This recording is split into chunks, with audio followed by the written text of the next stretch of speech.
Ito ang Biyahe by DJ Lala Banderas. DJ Lala Banderas.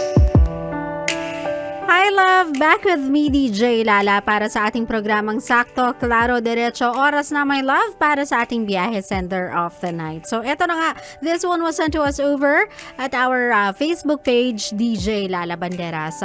Ito ay galing kay Sam.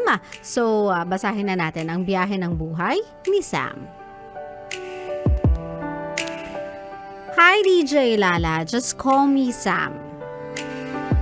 May nagugustuhan po akong girl, gusto ko po sana siyang pormahan. Medyo malayo siya kaya bago ko siya ligawan, nag-install ako ng social media and tinignan ko yung profile niya. Kaso may isang pangalang laging ng lalaki na nakatag sa kanya. Baka boyfriend niya po yun. Kaya po gusto ko na lang umatras. So ano po bang gagawin ko? Sana po matulungan niyo ako. O diba? Chill na problema lang, my love. Nothing so heavy. Pero ganito na, Sam. If merong laging nakatag, kasi you can do that, my love eh. You can always do that na yung mga pictures itatag mo sa'yo.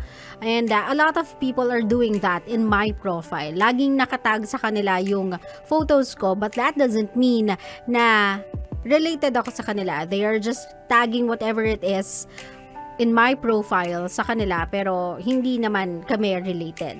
Though on the other hand, kapag kunyari yan ay photos ng gathering o kaya meron siyang status and lagi niyang tinatag yung pangalan na yon as in dun sa mismong caption, then baka nga, my love. Pero it's easier for us kasi to assume a lot of things eh. Kaya for us to really know the truth, o diba, for us to really know kung ano yung totoo behind it, asking the question will always be a better way to prove our assumption if it's true or not. So kung gusto mong pormahan tong babaeng to, kung gusto mo siyang ligawan, kung nakakrushan mo siya, yes, very high school, nakakakrushan. Tanungin mo na lang, my love, o diba? Tanungin mo na sa kanya na, I saw your profile o kaya nakikita kita or kilala kita and I really like you, so tanungin ko lang sana if pwede ako mangligaw or if you are with someone or if you are seeing someone, and if not, can I? Mga ganon, my love. Life is too short para paligoy-liguyin natin ang mga bagay-bagay, o diba? Lalong-lalo na sa matters of the heart. Let's not assume anything. O diba? In general na po ito, kinakausap ko na kayo in general. Kapag meron kayong haka-haka, hinala sa inyong puso, please, wag nyo na yun sayangin yung oras ninyo thinking or asking somebody else for the questions na alam nyo naman kaya nyong itanong doon sa tao mismo. O diba? It's better that sila na lang yung magsabi sa inyo than mag-assume kayo and then iba yung makarating sa inyong news, iba yung makarating sa inyong mga bali-balita, iba yung makarating sa inyong information. Kumbaga, yung miscommunication mas maiiwasan natin, misinterpretation maiiwasan natin if only we'll ask the people involved directly. O diba? Kaya my love, Sam, if you are listening to me, you are old enough, and if old enough na din yung taong gusto mong ligawan and you think that person is capable of answering you naman straight to the point, just ask the person herself.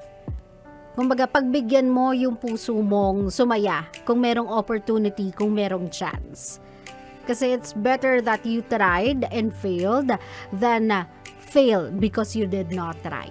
O diba? At all. Malay mo, naghihintay lang din naman pala siya ng magbabaka sakali sa kanya. Malay mo, sabi nga ni Boy Pindot kanina, pinsan niya yon, kapatid niya yon, best friend niya yon, who knows? Diba? Walang nakakaalam. And the only way for you to know that is if you'll ask the question. Now, if fast forward na natin doon, baka kasi sumundot ka pa ng sulat sa akin eh, didiretsuhin ko na doon. Paano kung nagtanong ka at sabi niya sa'yo, I'm so sorry, I'm already taken, then kunin mo yung katotohanan yon, kunin mo yung hindi nga yun pagkatalo eh, kasi either way nanalo ka kasi you gave yourself a shot sa person that you like. So if ever na it doesn't pan out the way you wanted it to, kumbaga meron nga talaga siyang partner, at least alam mong walang agam-agam sa puso mo na sana sumubok ako, sana pala nagtanong ako, paano kaya kung tinanong ko, ano kaya nangyari sa aming dalawa, di ba? So, para wala kang ganung agam-agam, my love, ask the question and then deal with the answer to your question. Klaro? Klaro.